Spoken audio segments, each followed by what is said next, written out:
Okay, those in the back of the room there, can we close the doors and invite the other guests back in, please?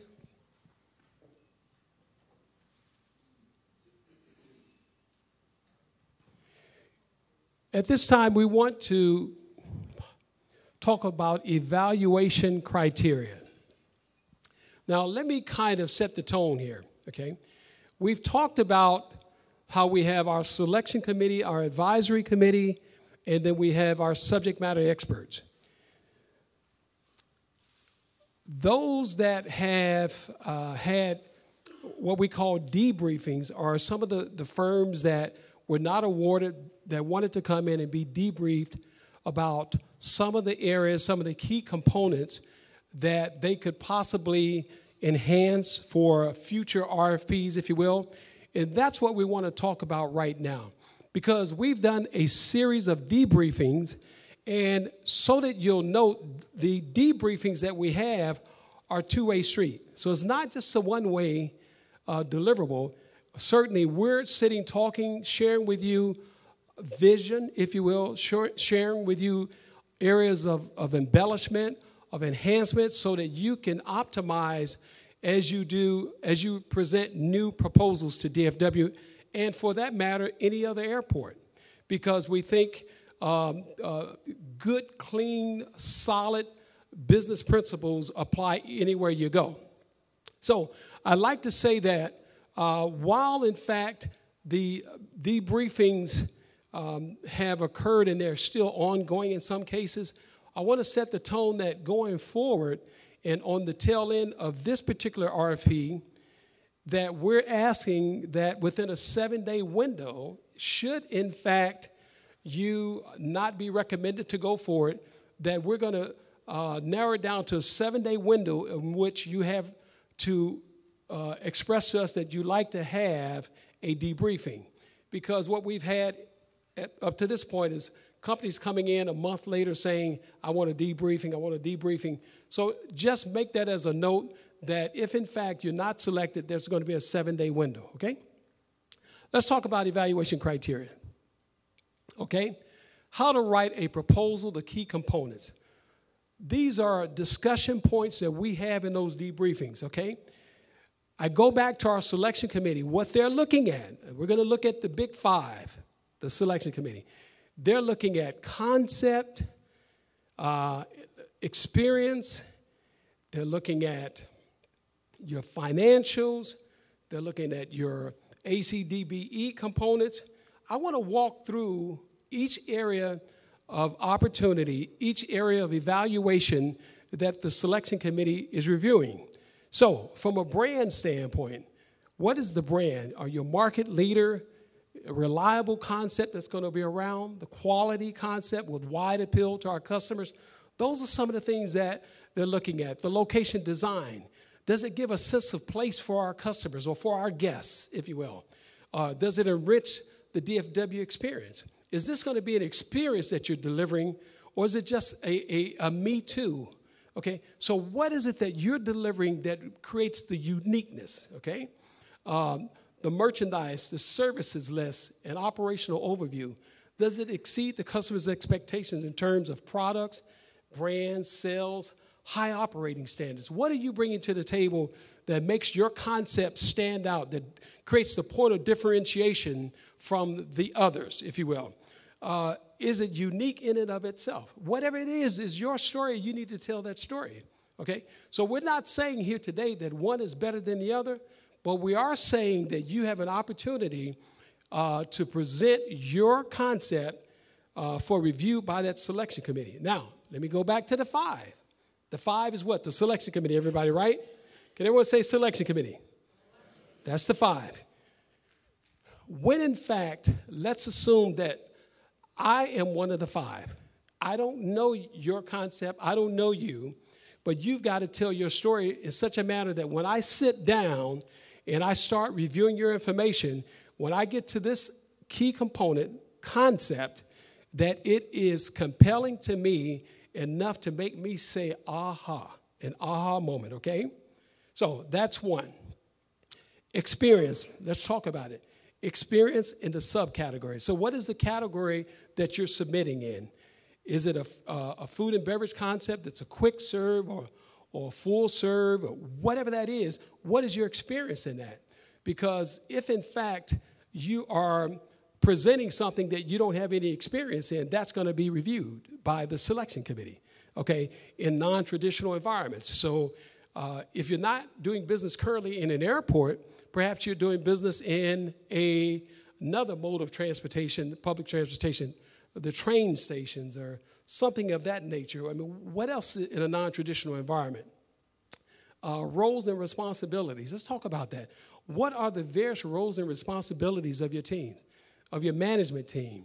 The roles and responsibilities of your operations, your team. See, experience is more than just saying, when it's being evaluated, it's more than just saying, I got experience, I got 10 years experience.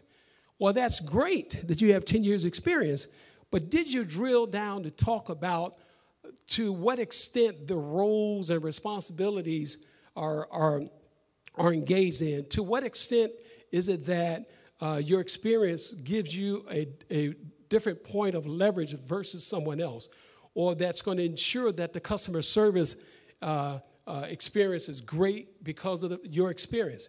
Now, the very last part there speaks to training programs.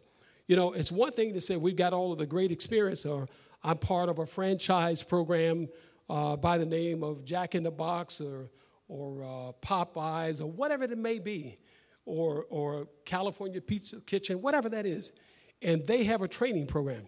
If you don't speak from the standpoint that not only as a management team you guys engage in those management programs, if you will, excuse me, but you as well, excuse me, man, but you as well, your company, your firm has its own training program or refresher program, then that's something that is important to note also. Because if in fact, let's say the evaluation team is looking at it, okay, and they're saying, okay, they're showing that they train and retrain every 6 months or every 90 days or whatever the case may be, that shows greater value in an experience aspect. Would you not agree? Okay.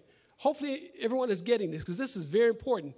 These are the things that we're getting in our debriefings that firms are coming back saying, why did I not get the optimum here?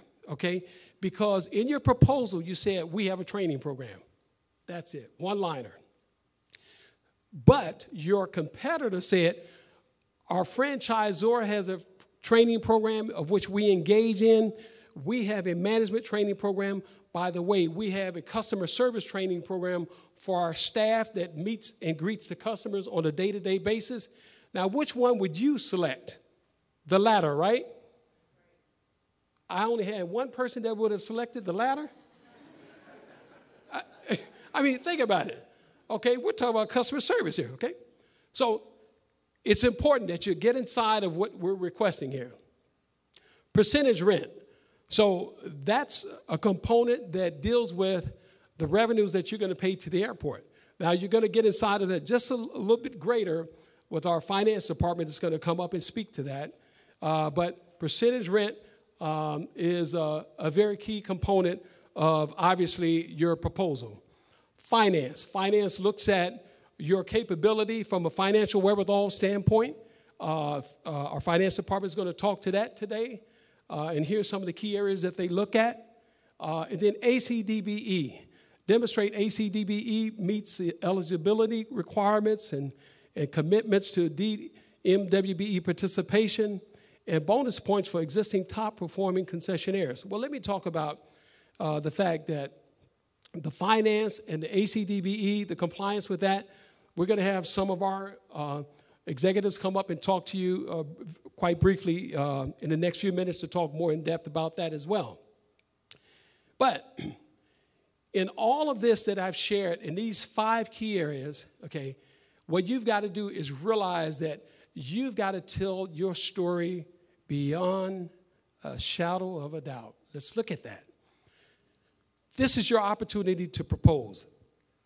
Zenola presented something early on, and she's presented this over and over, a video that we did where we went out and we met with our guests, our passengers, or customers, if you will. And we asked them, what were they looking for? Well, why did we do that? Because we wanted to be certain, beyond a shadow of a doubt, that we were meeting and exceeding the customer's expectations. Because if you don't find a need and fill it, you don't receive the benefits, right? We need to find the need. So that was our objective. Let me share with you.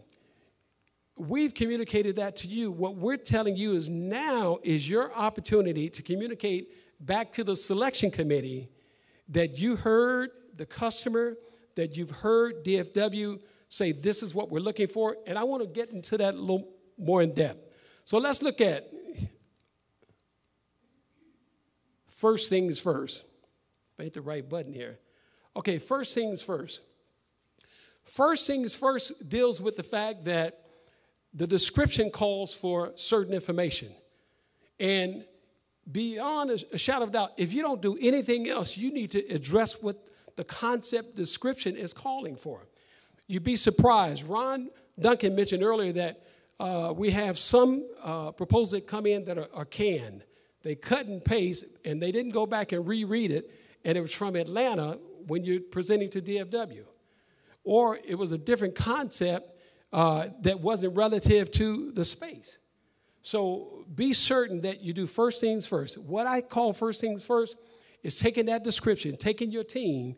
If you got a team of 3 persons, breaking that entire description down and ensuring that if nothing else, you're addressing what the proposal is asking for, what the RFP is asking for, okay?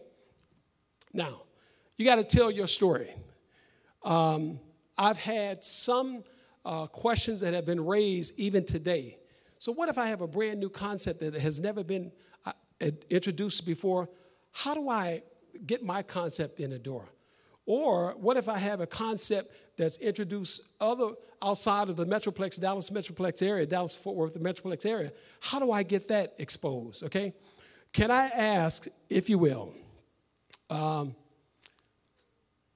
a show of hands, today, this is 2011. In July 12th, 2001, can I see by a show of hands all of you that had smartphones? There's nobody that had a smartphone. One person had a smartphone. 2, 3, okay. Some of us just realized we had a smartphone. Okay, great. Watch this. In 2005, let me see how many had smartphones. Okay. In 2007, how many had smartphones? In 2010, how many of us had smartphones?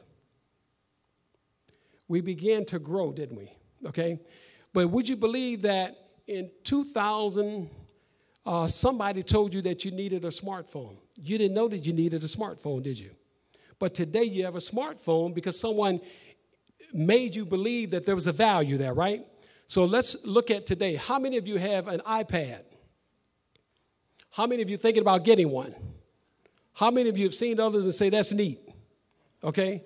And the reason being is someone has marketed you and promoted to the extent that you feel as though you've got to have it. I guarantee you, if every last one of us under the sound of my voice, if your cell phone went out today, you'd be lost, wouldn't you? But you need it, don't you? Well, by the same principle, you've got to tell your story to that selection committee that DFW, you need what I have. This is your opportunity. Ron said no canned proposals. Bring your A game to the table. Why do you want to bring your A game? We had 150 proposals that came in, if you will. Out of 150, my name is Michael Baldwin. I want you to select me. Oh, by the way, I got this canned proposal. Take a look at that. Does that make sense? But if you tell your story, if you get inside of, you talk about the operations. Okay, the operations, my operations bring this, okay? First things first, remember that. I answered everything that the description asked for. So now I want to get above and beyond. I want you to know the added value that I bring. Why is it that my program is better than the next guy's or lady's program? Does that make sense? At the same time, details. There's devil in the details, or the details in the devil, or whatever, however you said, get the details told so that the selection committee can understand and say, aha. Just like you want to create the aha moment, you want them to be able to get it. Is that okay? Maybe I'm just fired up about this, okay? Because it's real. But from the honesty of my heart, when we sit down with our debriefings, you're getting exactly what we sit down as a team and share in the debriefings. Those that are under the sound of my voice that may have gone to debriefing, no, they're hearing the same thing. This is what we presented. And they've had aha moments. Now, let's get into demographics.